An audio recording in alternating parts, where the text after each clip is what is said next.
I don't think there's too many cons, to be honest. The main cons is like to get a hold of that fucking dry store. Because we really go from like West Africa to Philippines to modern European, you know.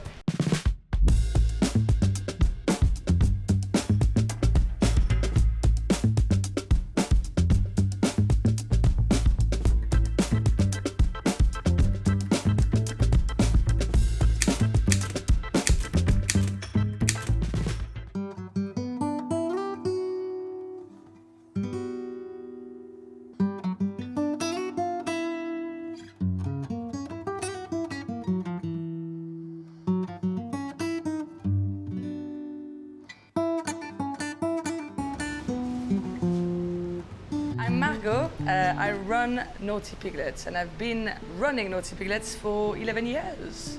I'm from Lyon. I moved here 17 years ago. Started working in restaurants, fell in love with wine, and the rest is history. I think I'm on chef, I don't know, 35 perhaps, so it's every 4 weeks. It's quite simple. People often ask, like, how do you find the chefs? But there's so much demand. Like, there's so much like nomadic chef itinerant that travel the world for residencies. In London, let alone, like so many people in between, like head chefing and wanting their own place and wanting to make a name for themselves and like kind of find who they are as a chef. You know, when you leave someone as a head chef role for so many years, you kind of lose track of actually what do I cook as an individual. So it's always been quite amazing to see the collaboration coming out from these only 4 weeks. And so yeah, lots of demand. I usually meet the chefs. If I like the energy, they come back for like a food tasting, and if the food is great, they have for 4 weeks.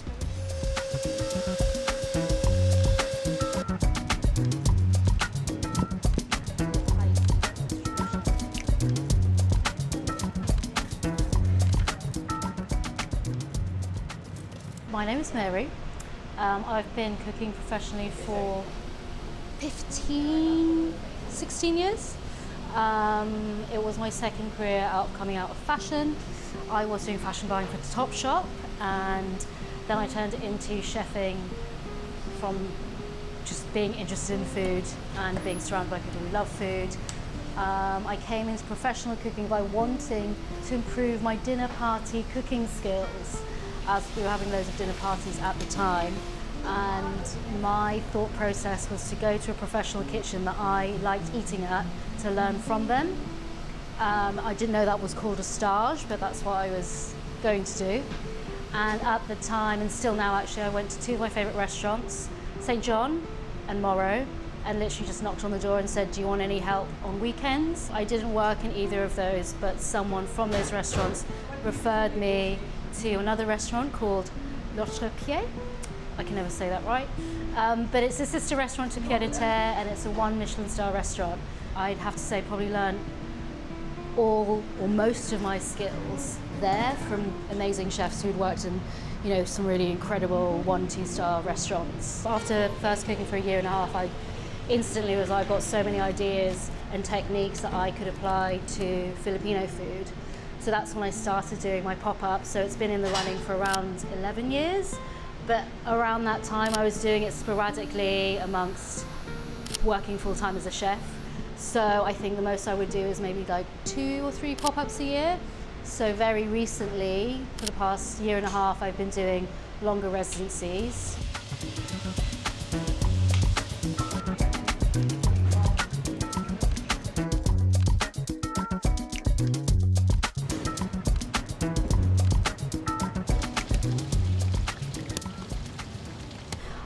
I think working in a traditional kitchen, you've obviously got a team behind you, and I do a lot of my pop-ups and residencies on my own.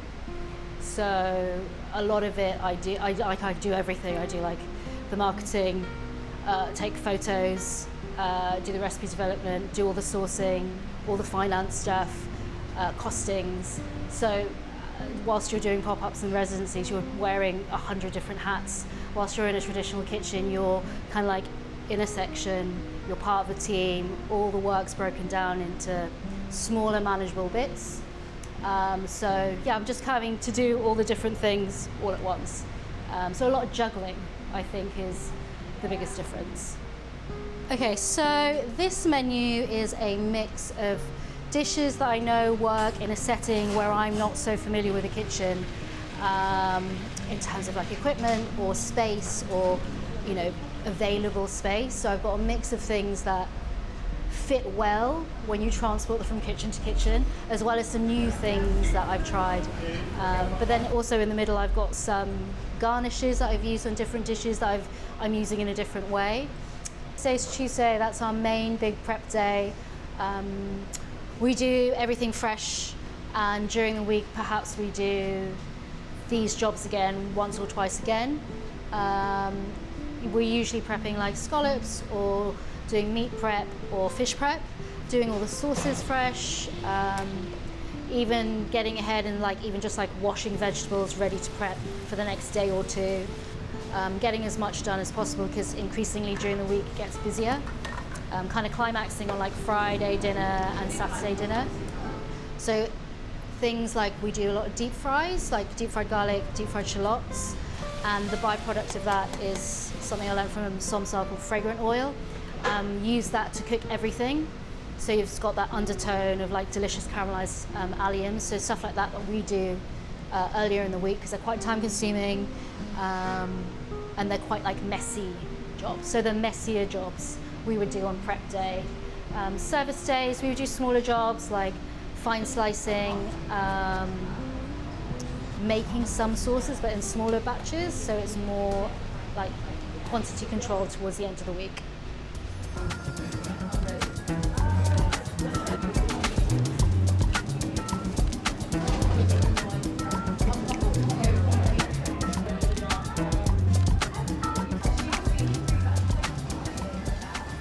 Scallops have been super popular. It is a garnish I've used before, usually for a vegan main course. So it is loosely based on a way of cooking in the Philippines called ginataan, which means to cook in coconut milk, and then you add a bunch of aromats to that. Usually it's done with like prawns and squash, or you could do it with like fish as well, or like a mix of veg and fish and meat.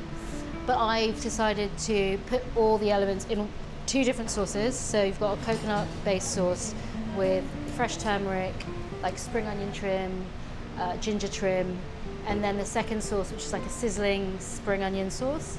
So it's spring onions, ginger, some soy, white pepper, Shaoxing wine, and you get really hot oil, and you pour it over all those different flavors and mix it. So it's kind of like the sauce is like steeped in all that flavor. And then so you have the scallops, those two sauces, and then just pickled daikon with turmeric as well, because pickles have to be present in almost Filipino dishes. The oyster mushroom dish is an interesting one because that sauce I've used before, and again is loosely based on a Filipino dish called Bicol Express. It's a common misconception that Filipino food is spicy.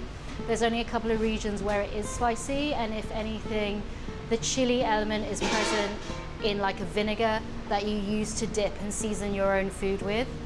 But Bicol Express is a dish that's comprised of like coconut milk, chilies, and usually pork. So this is actually a vegan dish, so it's using the flavors of chili, infusing in the coconut milk, and that's sort of the dressing for the oyster mushrooms, which are charred.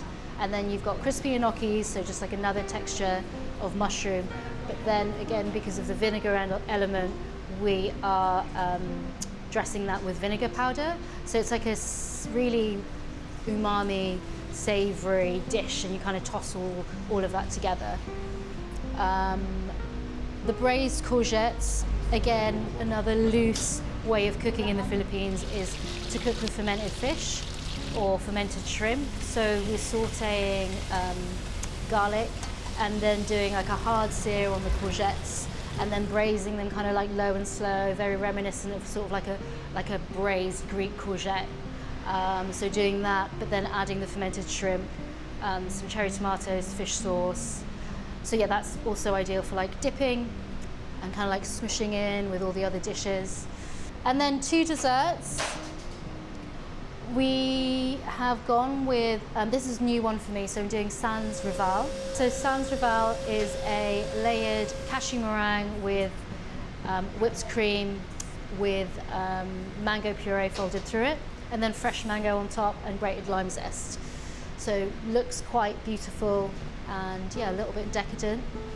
Then also utilising the grill, I've got a very traditional dish that I hardly ever do dishes that are like straight out of like your grandma's cookbook, but it's called suman. And we've got our KP Sati, who is from Sri Lanka, and he was saying to me that he's also got the same dish in Sri Lanka that's exactly the same. I think it's among that area in the world, it's just such an easy, delicious dessert. So it's sticky rice that's been soaked and then cooked with coconut milk, infused with pandan and vanilla. That's then wrapped in banana leaves, steamed, and then for service it's heated on the grill, and then it gets like a nice crispy exterior, and that's served with a jackfruit caramel.